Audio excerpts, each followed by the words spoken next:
Hello बच्चों, कैसे हो आप सब। आशा करते हैं आप बहुत अच्छे होंगे और आपकी जो पढ़ाई है बहुत ही अच्छी अच्छी चल रही होगी। तो आज हम एनसीईआरटी की सीरीज में चैप्टर नंबर 12 जो आपकी एनसीईआरटी बुक्स का जो चैप्टर है इलेक्ट्रिसिटी, उसको हम डील करने वाले हैं। और हम लोग आज इसको एमसीक्यू के फॉर्मेट में सॉल्व करेंगे। ठीक है, एमसीक्यूज के फॉर्म में सॉल्व करेंगे और ट्राई करेंगे ज़्यादा थ्योरी को कवर करने का। ठीक है, तो अगर आप चैनल पर नए हैं तो वीडियो को देखिए और कुछ नॉलेज गेन कीजिए और एग्जाम में इसको यूटिलाइज करिए। पहला क्वेश्चन आपके स्क्रीन पर ये रहा, right SI unit of resistivity. देखो, अब ये जो रेजिस्टिविटी है ना, अगर आप इसको समझते हो तो आपके लिए बहुत ही इजी है। कैसे इजी है सर? सबसे पहले हम लिखेंगे इसका फॉर्मूला। फॉर्मूला क्या होता है? तो सर हमें पता है कि आर जो इक्वल्स टू होता है वो होता है रो टाइम्स ऑफ एल अपॉन ए, जहां पर एल क्या है? लेंथ है। ये एल क्या है? आपका लेंथ ऑफ वायर होती है, एरिया होता है ए, और यहाँ जो रो लिखा है ना, इसको हम रो पढ़ते हैं और इसी को बोलते हैं रेजिस्टिविटी। क्या बोलते हैं इसको? रेजिस्टिविटी बोलते हैं। तो अगर मुझे रेजिस्टिविटी की यूनिट फाइंड आउट करनी है तो हमको क्या करना पड़ेगा? आप यहाँ से क्रॉस मल्टीप्लाई कर दो तो आर इंटू ए हो जाएगा, तो आर इंटू ए हो जाएगा और डिवाइड बाई एल कर दो तो आपको मिल जाएगी यहाँ से रो। अब जो रो है ना, अब ध्यान समझिए, जो आर होती है इसको हम बोलते हैं रेजिस्टेंस, इसकी यूनिट होती है ओम। ओके, ये सिंबल हो गया। इसके बाद ऊपर क्या बचा आपका? मीटर। ये एरिया जो है इसको बोलते हैं metre square, divide by length. Length क्या होता है? मीटर। तो एक कट जाएगा ना तो सिर्फ एक बचेगा, तो आंसर क्या बचेगा आपका? रो मीटर। रो मीटर इसका आंसर हो गया। अच्छा, कुछ बात इसके बारे में कि जो रेजिस्टिविटी है किस किस पर डिपेंड करता है। देखो, जो रेजिस्टिविटी है ये पहली बात ये डिपेंड करता है किसी भी बॉडी का टेम्परेचर के ऊपर। ठीक है, और सेकेंड बात ये डिपेंड करता है नेचर ऑफ मटेरियल के ऊपर, कि आपका जो मटेरियल है उसका नेचर क्या है। सपोज दैट मान लीजिए वो एक इंसुलेटर है, मतलब कि या तो वो कॉपर का वायर होगा या फिर मान लीजिए कोई भी एक नॉन कंडक्टिंग वायर है, मान लीजिए माइका है। क्या है? माइका। तो सर इन दोनों का जो रेजिस्टिविटी है वो बहुत ही हाई रहेगा। ठीक है, आप समझ रहिए, बहुत ही अंतर रहेगा। तो ये दो बातों पर डिपेंड करता है। पहला डिपेंड करता है टेम्परेचर पे, दूसरा डिपेंड करता है मटेरियल के नेचर पे। ओके, यहां तक समझ में आ गया?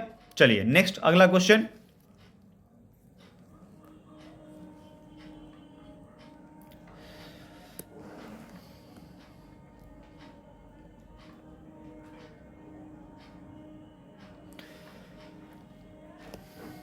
अगला आपकी स्क्रीन पर है, name the device that helps to maintain a potential difference across a conductor. अब देखिए, अक्रॉस अ कंडक्टर जो होता है ना, उसके ऊपर पोटेंशियल डिफरेंस को कौन मेंटेन करता है? तो सिंपल से आप सबको पता है, ये होता है सेल या फिर बैटरी। देखिए, सेल का मतलब होता है सिंगल सिंगल, जैसे मैंने ये ड्रॉ किया ना आपको, ये देखो, ये आपका सेल कहलाएगा। लेकिन बैटरी क्या कहलाएगा? ये ऐसे करने का, फिर ये के, फिर छोटा, फिर बड़ा, फिर छोटा, ये होता है battery. Means combination of cell. Battery क्या होता है? बैटरी होता है कॉम्बिनेशन ऑफ सेल। अगर कभी एग्जाम में छोटा सवाल आ गया तो ये बता देना कि सर बैटरी का मतलब होता है सेल का कॉम्बिनेशन। ठीक है, अगला सवाल, right the relation between heat energy produced in the conductor when a potential difference V is applied across its terminal and current I is flow through it for a vertical time t। अब ये जो सवाल है ना, देखिए ये सवाल बहुत इंपॉर्टेंट है। आप सबको बता दूं मैं, ये सवाल बहुत इंपॉर्टेंट है। क्यों? एक फॉर्मूला हमने पढ़ना होगा, वो होता है H equals to I square R T. और ये जो फॉर्मूला है ना, इसको डिराइव कैसे करते हैं सर? बेसिकली हम इसको डिराइव करते हैं, देखिए पोटेंशियल को भी बोलते हैं। पोटेंशियल का मतलब क्या होता है? वो होता है वर्क डन अपॉन चार्ज। यहाँ से जो वर्क डन है ना, इसको हम लोग क्या लिख सकते हैं? इसको हम लिख सकते हैं क्या? एनर्जी। अरे वर्क डन ही तो एनर्जी होता है ना, तो एनर्जी बाई चार्ज हो जाएगा। चलो क्यू कर दिया, तो यहाँ से एनर्जी क्या बचेगा? तो जो मेरा एनर्जी आएगा ना, वो कुछ इस तरह का हो जाएगा कि हम इसको लिख सकते हैं V into Q. Now Q क्या है सर? यहाँ पर क्यू का मतलब क्या है? क्यू का मतलब होता है चार्ज, और चार्ज को डिफाइन कैसे करते हैं? चार्ज का मतलब होता है आई इंटू टी। ये सबको बताना चाहिए। चार्ज का फॉर्मूला क्या होता है? चार्ज का फॉर्मूला होता है आई इंटू टी। अब आपको क्या करना है? इस V इंटू क्यू के मतलब क्या पुट करना है? आई इंटू टी पुट करना है, और आपको आंसर मिलेगा VIT, और यही होता है आपका एनर्जी। ठीक है, या फिर इसी को हम लोग क्या बोल सकते हैं? Heat produce. तो जो हीट बना है वो क्या बना है? V इंटू आई इंटू टी के बराबर बना है। अब इस वाले फॉर्मूले को हम लोग अलग अलग फॉर्म में कन्वर्ट कर सकते हैं। कैसे कन्वर्ट करते हैं सर? एक सेकंड आपको दिखाते हैं कहां कहां इसको कन्वर्ट कर सकते हैं। पहला बात देखो, अगर मैं इसको H से रिप्रेजेंट करूं, अगर मैं इसको H से रिप्रेजेंट करूं तो H बराबर हम क्या लिखेंगे? फर्स्ट वन इज VIT लिख सकते हैं। ओके ओके सर, मान लो मुझे यहां से I को रिमूव करना है तो हम क्या लिखेंगे? ओम्स लॉ क्या कहता है? V equals to I R, ये ओम्स का नियम था। तो यहां से हम I के वैल्यू क्या निकालेंगे? तो I निकालेंगे, वो हो जाएगा V बाई आर। अब काम करिए, यहां पर I के वैल्यू पुट कर दीजिए तो आपको मिलेगा यहां से V by R multiply T, तो ये हो गया आपका V square T by R. ये फॉर्मूला भी आपका चलेगा, ठीक है। और एक फॉर्मूला है आपका कौन सा? अगर मान लीजिए हम V को ही रिमूव कर दें तो क्या बन जाएगा? ये बन जाएगा H equals to I square R T, ठीक है। और इसी को हम लोग क्या बोलेंगे बाद में? जूल्स हीटिंग इफेक्ट, ठीक है। इसको बोला जाता है जूल्स हीटिंग इफेक्ट, ठीक है। तो इसको थोड़ा लर्न कर लीजिएगा बढ़िया से। ये रहा आपका तीसरे सवाल का आंसर। चलिए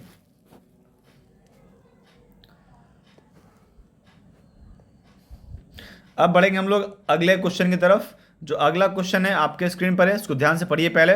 state difference between wire used in element of an electric heater and in a fuse wire.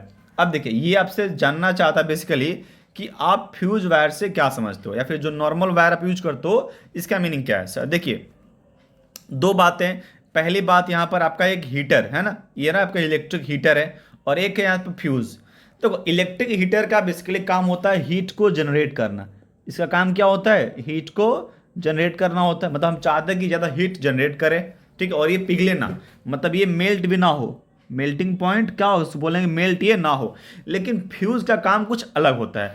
Fuse का काम होता है कि जैसे ही आपके सर के अंदर वोल्टेज का वैल्यू बढ़े, वैसे ही क्या हो जाए? ये आपका मेल्ट हो जाए। तो इसको हम मेल्ट करवाना चाहते हैं, मेल्ट करवाना चाहते हैं, हम फ्यूज को मेल्ट करवाना चाहते हैं। अब इसी पर देखिए सवाल का उत्तर होगा क्या है, आप देख सकते हो। The wire used in electric heater has high resistivity and high melting point. पहले बात आपको ये लिख देनी है इसके अंदर, sir it has high resistivity and high melting point, and even at the high temperature element do not bond, but in case of fuse wire, very very important, but in case of fuse wire has low melting point। जो मैंने को पहले बोला कि मेरा motive ही है इसको melt करवाना। So it has low melting point and high resistivity. देखिए अगर आपको रेजिस्टिविटी वाला पॉइंट्स याद नहीं भी आ रहा तो कोई इशू नहीं है।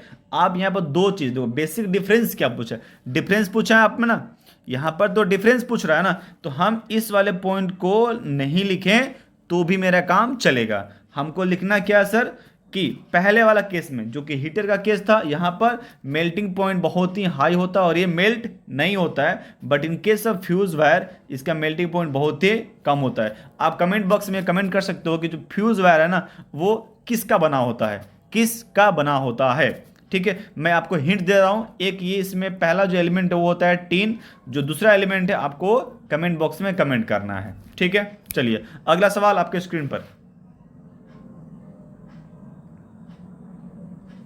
क्वेश्चन नंबर देखिए। How is an ammeter connected to a circuit to measure the current flowing through it. अब देखो हम लोग एमीटर को कैसे कनेक्ट करते हैं, तो सबसे पहले हम आपके लिए एक सर्किट ड्रॉ करेंगे। यहां देखिए ये एक मिनट रुक जाओ, ठीक है। ये देखो ये आपका एक रेजिस्टेंस है जिसके ऊपर हमने ऐसे करके और इधर से एक सेल कनेक्ट किया है। इसको बैटरी नहीं बोलेंगे, सेल है जिसका ईएमएफ हम इसे रिप्रेजेंट करना चाहते हैं, और ये इसका रेजिस्टेंस आर हो गया है। मुझे कैलकुलेट करना है कि इसमें कितना करंट जा रहा है। टू मेजर द करंट हम लोग इसके साथ सीरीज में एक तो एमीटर जोड़ देंगे। क्या जोड़ देंगे? एमीटर जोड़ेंगे। तो एमीटर कहाँ जोड़ते हैं? एमीटर जोड़ते हैं इसके सीरीज में जोड़ते हैं। क्यों सर? देखिए क्योंकि सीरीज के अंदर अगर मैं सीरीज का बात करूं, सीरीज के अंदर ना करंट कांस्टेंट होता है। क्या होता है सर? करेंट का वैल्यू हमेशा कांस्टेंट रहेगा। ओके, दैट्स वाई हम इसको सीरीज में कनेक्ट करते हैं। समझ में आया बात? चलिए अगला क्वेश्चन। अगला क्वेश्चन आपकी स्क्रीन पर यह है कि what happen to a resistance of a conductor when its area of cross section is increased. देखो हम जब एरिया को बढ़ाएंगे तो क्या होगा, देखो रेजिस्टेंस के साथ क्या होगा, है ना, basically how it is related with the resistance. आपको आंसर देना है रेजिस्टेंस के रिस्पेक्ट में देना है कि एरिया का और रेजिस्टेंस का क्या संबंध है। तो इसको समझने के लिए हम आपके साथ एक एग्जांपल शेयर करना चाहते हैं। मान लीजिए ये एक पतला सा वायर है, ठीक है, पतला सा वायर नहीं है, पाइप है ऐसा मान लीजिए, और इसी सेम साइज का एक मोटा सा पाइप ले लेते हैं जिसका एरिया थोड़ा सा बड़ा है पहले वाले के तुलना में। अब मान लीजिए यहां से हम पानी का फव्वारा मारते हैं। क्या मारते हैं? मान लो यहां से पानी का फव्वारा मारते हैं ऐसे करके, यहां से पानी अगर एंटर होगा तो जस्ट टेल मी कि किस वाले वायर से पानी ज़्यादा निकलेगा। कमेंट करना है कि ए वाले के साथ या बी वाले के साथ। तो ऑब्वियस बात है बी वाले के साथ पानी ज़्यादा बाहर निकलेगा। अब इस पानी को, जो पानी है ना, जो वाटर यहाँ लिखते हैं पानी पानी हो गए, इस पानी को वो क्या समझना है? करंट समझना है। क्या समझना है बाबू? करंट समझना है। अब बताओ यहां पर करंट ज्यादा है, करंट क्या है? ज्यादा है। तो सर हमको तो एक बात पता है ना, अगर करंट की वैल्यू ज्यादा है तो रेजिस्टेंस की वैल्यू क्या होगी? बहुत ही कम हो जाएगी, क्योंकि दोनों उल्टे उल्टे होते हैं। इसका मतलब एरिया बढ़ने से क्या होता है? रेजिस्टेंस घट जाता है। तो इसका मतलब ये दोनों कैसे हो गए? ये दोनों इनवर्सली प्रोपोर्शनल हो गए। बात समझ में आया क्या? अरे समझ में आया क्या? हाँ सर, ठीक है, समझ में आया। ये एरिया बढ़ने से क्या हो गया? एरिया बढ़ने से रेजिस्टेंस क्या होता है? घट जाता है। समझ में आया कि नहीं? बहुत बढ़िया, ठीक है। बट हाँ, यहां पर एक और बात क्या बोलना है सर? यहां पर एक बात बोलना है कि कीपिंग द लेंथ कांस्टेंट। भूलिएगा मत इस सब बात को। कीपिंग द लेंथ कांस्टेंट, जब लेंथ कांस्टेंट रहेगा तब सभी सब सिनेरियो होगा, अदरवाइज फिर वैल्यू चेंज हो जाएगा। करेक्ट। देखिए अगला सवाल इसी पर आ गया जो आपको मैं बात बोलना चाह रहा था। चलिए इसको अच्छे से और अच्छे से एक्सप्लेन करते हैं। क्वेश्चन क्या बोला गया है? A wire of length is double, a given length of a wire is double on itself and this process is repeated once again. दोबारा इसको किया एक बार। Now by what factor does the resistance of the wire changes? Okay okay okay, पहला बात देखो, पहला बात क्या है? एक वायर को स्ट्रेच किया है, उसके लेंथ को डबल कर दिया है। तो अगर मैं लेंथ को डबल करूंगा, बात थोड़ा ध्यान सुनना है, बात थोड़ी गहरी है तो आपको ये समझनी पड़ेगी। क्या समझनी पड़ेगी सर? ये समझनी पड़ेगी कि अगर मैं लेंथ को डबल करूं और इसको दोबारा करूं, मतलब हमने 4 टाइम्स कर दिया। अब एक बात समझो, ये रहा आपका एरिया और ये रहा आपका लेंथ। मुझे कोई बताएगा वॉल्यूम क्या होता है? सर वॉल्यूम का मतलब होता है area multiply length, height, basically height होता है, ठीक है, हाइट होता है। तो एरिया मल्टीप्लाई हाइट जो है वो क्या रहेगा? हमेशा ही कांस्टेंट रहना चाहिए। Volume of wire will not change. अगर मैं लेंथ को 4 टाइम्स कम करूं, 2 टाइम्स कम करूं, तो एरिया 2 टाइम्स बढ़ाना पड़ेगा to keep the volume constant. अगर मैं इसके लेंथ को 1/4 कर दूं तो एरिया 4 टाइम्स हो जाना चाहिए। सर यहां पर यही कहानी हो रहा है। देखो, a given length of wire is double on itself and it is again repeated, that is 4 times। तो इसको हम सॉल्व कैसे करेंगे? देखो यहां पर जो आपका जो लेंथ 2 आएगा ना, वो अपने पहले वायर का 1/4 टाइम्स हो जाएगा। अगर पहले वायर का 1/4 टाइम्स हो गया तो जो एरिया होगा वो पहले वाले एरिया का 4 गुना हो जाएगा। Now apply the formula. Sir कौन सा फॉर्मूला? क्या सिखाया आपको? समझ नहीं आया? देखिए समझाते हैं आपको। हमने एक फॉर्मूला सीखा था। क्या सिखाया था सर? हमने सिखा था कि जो R होता है वो इक्वल टू होता है रो टाइम्स ऑफ L/A। अगर मैं इसको अलग अलग वैल्यू मान लो कि जब ये वैल्यू R1 था, ये L1 था और ये A1 था। सिमिलरली जब ये R2 था, रो तो कांस्टेंट रहता है सेम मटेरियल के लिए, और ये L2 है और ये A2 है। जब हम इसको डिवाइड करेंगे तो मिलेगा आपको R1/R2 and that will equals to rho cut जाएगा, सेम रहेगा वैल्यू। यहाँ से मिलेगा आपको L1/L2 और ये जो L2 नीचे में है ना वो चला जाएगा ऊपर, तो ये हो गया A2/A1। अब इसको थोड़ा सॉल्व कर दो। देखो L1 पहले, L1/L2 का जो यहाँ से जो वैल्यू आएगा बेसिकली ना, जो वैल्यूज आएगी वो हो जाएगी आपकी 1/4 into 1/4। So answer will be 1/16 times. ठीक है, तो जो R2 निकलेगा ना वो क्या होगा, पहले वाले वैल्यू का 1/16 टाइम्स कम हो जाएगा। ठीक है, तो ये इसको थोड़ा ध्यान रखिएगा, ये क्वेश्चन बहुत ही इंपॉर्टेंट है। ठीक, और ना समझ में आया तो कमेंट करना, इसको दोबारा से एक्सप्लेन करेंगे और बढ़िया से एक्सप्लेन करेंगे। ठीक है, डिटेल्स में एक्सप्लेन करेंगे।